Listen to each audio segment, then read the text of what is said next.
అందరికీ నమస్తే. Welcome to food and garden. గులాబీ మొక్కలకి గుత్తులు గుత్తులుగా పువ్వులు పూయాలంటే ఎలాంటి కేర్ తీసుకోవాలో ఈ వీడియోలో చూద్దాం.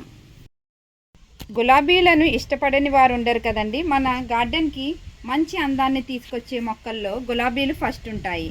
అలాగే కొత్తగా గార్డెన్ స్టార్ట్ చేసేవారు నర్సరీకి వెళ్ళి మొక్కలు కొనేటప్పుడు ఫస్ట్ మనం కొనే మొక్కల లిస్ట్లో గులాబీలు ఉంటాయి కదండి.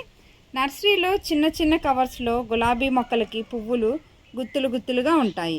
ఎందుకంటే వాళ్ళు డిఏపి ఇస్తారండి, కెమికల్ ఫెర్టిలైజర్. అందుకే అన్ని ఫ్లవర్స్ వస్తాయి. ఫస్ట్ టైం నా ఛానల్ని చూస్తుంటే సబ్స్క్రైబ్ చేయండి, నోటిఫికేషన్స్ ఆన్లో పెట్టండి, లైక్ చేయండి. కెమికల్ ఏమీ యూజ్ చేయకుండా ఆర్గానిక్ మెథడ్లో మనకి కూడా గుత్తులు గుత్తులుగా పూలు పూయాలంటే ఏం చేయాలో ఇప్పుడు చూద్దాం. ఫస్ట్ మనం మొక్కను కొన్నప్పుడు హెల్దీగా ఉన్న మొక్కను తెచ్చుకోవాలండి. పెస్ట్ లేని ముదిరి మొక్కను తెచ్చుకోవాలి. మనం ప్లాంట్స్ నర్సరీ నుంచి తెచ్చిన వెంటనే మన గార్డెన్లో పాట్స్లో ట్రాన్స్ప్లాంట్ చేయకూడదు. ఒక 5 days అలా ఆ కవర్లోనే ఉంచి మన గార్డెన్ వాతావరణానికి అలవాటు పడనివ్వాలి. దీనికి సాయిల్ మిక్స్ ఎలాంటిది తీసుకోవాలంటే 60% రెడ్ సాయిల్, 40% కంపోస్ట్, 10% ఇసుక తీసుకుని 3 బాగా మిక్స్ చేసుకున్న సాయిల్ వాడాలండి. మొక్క మన గార్డెన్ వాతావరణానికి ఒక 1 week అలవాటు పడిన తర్వాత దానికి ఉన్న కవర్ చక్కగా రిమూవ్ చేసేసుకోవాలండి. రూట్స్ ఏమీ డిస్టర్బ్ అవ్వకుండా చూసుకొని మనకి నచ్చిన పాట్స్లో పెట్టుకొని మనం ముందుగా రెడీ చేసి పెట్టుకున్న సాయిల్ మిక్స్ వేసేసుకుని అప్పుడు కాస్త వాటర్ చేసుకున్నామంటే మొక్క చాలా హెల్తీగా పెరుగుతుందండి. మరి చిన్న సైజ్ పాట్స్ కన్నా ఇలాగా 12x12 సైజు పాట్స్లో అయితే మనకి ఫ్లవర్స్ చాలా బాగా వస్తాయండి. చూసారా, ఈ పాట్ చిన్నగా ఉండడం వల్ల ఫ్లవరింగ్ అంత రావట్లేదు. ఇది కొంచెం పెద్దగా ఉంది కదా కుండి, 12x12 సైజు, అందుకని ఫ్లవర్స్ చాలా బాగా వస్తున్నాయి. అలాగే పాట్స్కి డ్రైన్ హోల్స్ ఎక్కువగా ఉండేలా చూసుకోవాలండి. అప్పుడు గులాబీ మొక్క మనకి చక్కగా పెరుగుతుంది. వాటర్ కూడా ఓవర్గా చేయకూడదండి. సాయిల్ని ఇలా మనం చెక్ చేసుకుని పైన టాప్ సాయిల్ కొంచెం డ్రై అయితే మాత్రమే మనం వాటర్ చేయాలి. పాట్స్లో ఉన్న వీడ్స్ అన్నీ తీసేయాలండి. ఎందుకంటే ఎనర్జీ అంతా ఈ వీడ్సే తీసేసుకుంటాయి. అలాగే ఏమన్నా పిచ్చి పిచ్చి మొక్కలు లాంటివి ఉన్నా కూడా తీసేయాలి. ఈ గులాబీ మొక్కకి ఎనర్జీ ఎక్కువ కావాలి. మనం ఈ వీడ్స్ ఉన్నాయంటే ఎనర్జీ అంతా ఇవే తీసేసుకుంటాయి. అందుకే ఈ వీడ్స్ అన్నీ కూడా మనం చక్కగా రిమూవ్ చేసేసుకోవాలి. ఇలా ఈ ప్రూనింగ్ చేసినప్పుడు వచ్చిన ఎండు ఆకులు పుల్లలు కూడా ఉంచకూడదండి, మొత్తం రిమూవ్ చేసేయాలి ఈ పాట్లోంచి. ఎండిపోయిన పువ్వుల్ని అప్పటికప్పుడు మనం ప్రూన్ చేసుకోవాలండి.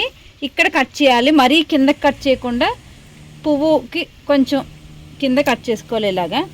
ఇలా ప్రూన్ కట్ చేసేసుకోవాలి. దీనికి ఉన్న ఫ్లవర్స్ని కూడా ఇలా కట్ చేసేసుకుందాం. అలాగే ఈ మొక్కకి చూసారా ఇలాగా ఆకులు ఎల్లో కలర్లో వచ్చేసినాయి కదా, ఇవి కూడా ఎప్పటికప్పుడు తీసేయాలండి. ఇలా తీసేసి వీటిని కంపోస్ట్లో వేయకూడదు, మనం దూరంగా పడేయాలి. లేదంటే వీటికి ఉన్న ఇన్ఫెక్షన్ అంతా మిగతా మొక్కలకు కూడా వచ్చేస్తుంది. ఇలా మొత్తం రిమూవ్ చేసేయాలి. సమ్మర్లో మనం హార్డ్ ప్రూనింగ్ చేయకూడదండి. ఇలా టిప్స్ మాత్రమే కట్ చేయాలి. హార్డ్ ప్రూనింగ్ చేసామంటే ఇలా ఎండిపోయినట్టు అయిపోతుంది. ఇలా ఎండిపోవడం వల్ల మొత్తం ఈ మొక్క అంతా ఇలా ఎండు తెగుల్లా వచ్చేసి మొత్తం ఎండిపోయే ఛాన్స్ ఉంది. అందుకని ఇలా టిప్ ఒకటే కట్ చేసుకోవాలి. ఇలా టిప్ ఒకటే మనం కట్ చేసామంటే మనకి ఇక్కడ నుంచి న్యూ బ్రాంచెస్ వస్తాయి. ఇలా టిప్స్ కట్ చేయడం వల్ల చూడండి ఈ మొక్కకి ఎంత బాగా చిగుర్లు వచ్చేసినాయో. చక్కగా మొత్తం మొక్క అంతా కూడా బడ్స్ వచ్చినాయి ఫుల్గా. ఈ గులాబీ మొక్కలకి ఒక లేయర్ పైన ఒక 1 inch వరకు కొంచెం మట్టి తీసేయాలండి. పైన ఉన్న టాప్ సాయిల్ అంతా తీసేసి మనం మొత్తం రిమూవ్ చేసేయాలి. రిమూవ్ చేసిన తర్వాత మనకి కంపోస్ట్ ఇవ్వాలండి. దీనికి చక్కగా కంపోస్ట్ ఇచ్చేసుకోవాలి. ఒక లేయర్ అంతా ఇచ్చిన తర్వాత దీనిపైన మల్చింగ్ చేయాలండి. సమ్మర్లో మల్చింగ్ చేయడం వల్ల మనకి ఈ సాయిల్ డ్రై అవ్వకుండా ఉండి మనకి మొక్క బాగా ఎదుగుతుంది. ఇలా మల్చింగ్ చేసుకోవడమే. ఇది ఎప్సమ్ సాల్ట్ అండి. ఇది వాటర్లో డైల్యూట్ చేసేసి మనం మొక్కలకి ఇవ్వాలి. ఈ గులాబీ మొక్కకి మనం ఎవ్రీ 15 daysకి ఒకసారి ఇలా మొక్కకి ఇవ్వడం వలన ఈ మొక్క చక్కగా బుషీగా పెరుగుతుంది. అలాగే ఎక్కువ ఫ్లవర్స్ కూడా రావడానికి ఛాన్స్ ఉంటుంది. గులాబీ మొక్కలకి ఎగ్షెల్ పౌడర్ ఇవ్వాలండి. మనకి ఎగ్షెల్ పౌడర్ లేదనుకో మనం కిచెన్లో యూస్ చేస్తాం కదా ఎగ్స్ని, ఇలా ఒక సెపరేట్ కంటైనర్లో తీసుకుని వీటిని ఇలా క్రష్ చేసేసి మొక్కలకి ఇచ్చేయడమే.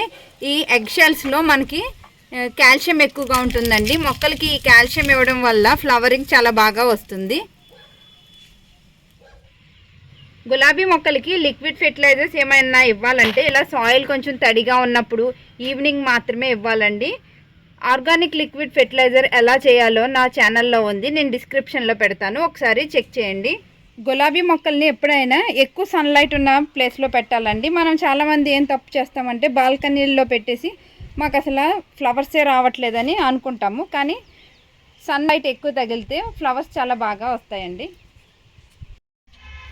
ఈ గులాబీ మొక్కలకి బియ్యం కడిగిన నీళ్ళు, కాఫీ పొడి కానీ టీ పొడి కానీ ఇవ్వచ్చండి. అలాగే కిచెన్ వేస్ట్ వాటర్ ఉంటుంది కదా, దాన్ని కూడా ఇచ్చామంటే మొక్కలకి చక్కగా పువ్వులు బాగా పూస్తాయి.